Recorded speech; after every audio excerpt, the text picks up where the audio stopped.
I want to ask you before I let you go, just the overall trajectory that women's college basketball is headed into. You know, Caitlin Clark, very popular, was huge for women's college basketball.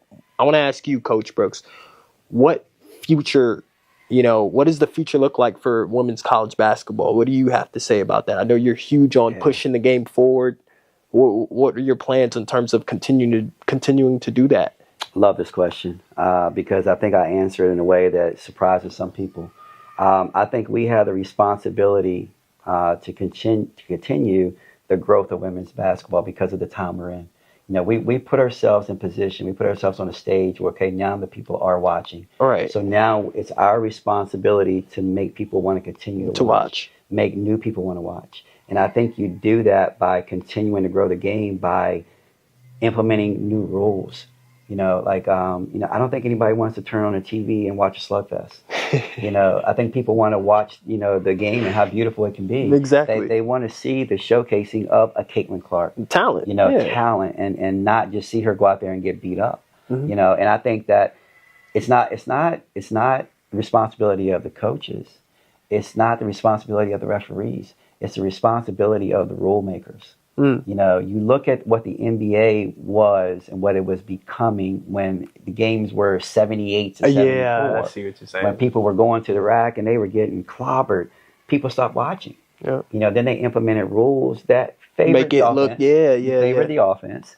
And now they're getting what's the TV deal for the NBA that they just signed? Huge. It's almost insane. It's almost getting to the trillions because making money. People want to watch. People want to watch. That's where we are with women's basketball right now. And you can't put the onus on the coaches because the coaches are going to do what they have to do to win. Yeah. If you're going to let me beat up Caitlin Clark, all right, I'm going to beat her up so I can try to win. I want to win.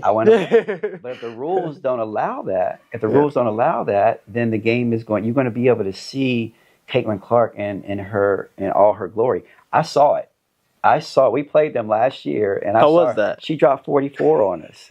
Now Georgia dropped I think 35 or so. Okay. Epic game. Yeah. But it was 15,000 strong in Hornets Arena who left that place loud, man. Who left that place satisfied and wanted to come back because they got to witness something fun. Yeah.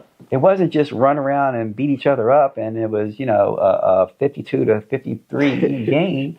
It was it's 80 to 78. Entertaining. Yeah, fun to watch. Entertaining. So those people became, if they weren't women's basketball fans, they became women's basketball fans. Awesome.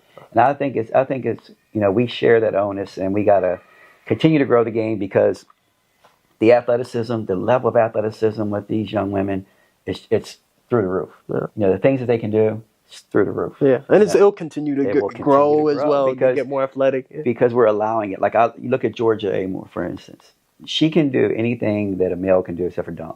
I mean, some of the things, the separation that she can create, off of a crossover, off of a step back, all that kind of stuff.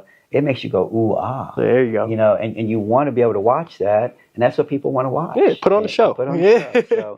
So that's where I think we're in a very important time for women's basketball, and I think the onus is on the rule makers to allow it to grow so that we can bring in more and more fans, and it will grow like the NBA did. Yes. The NBA went through that lull with Michael Jordan. They were the bad boys beating them up. They cleaned it up.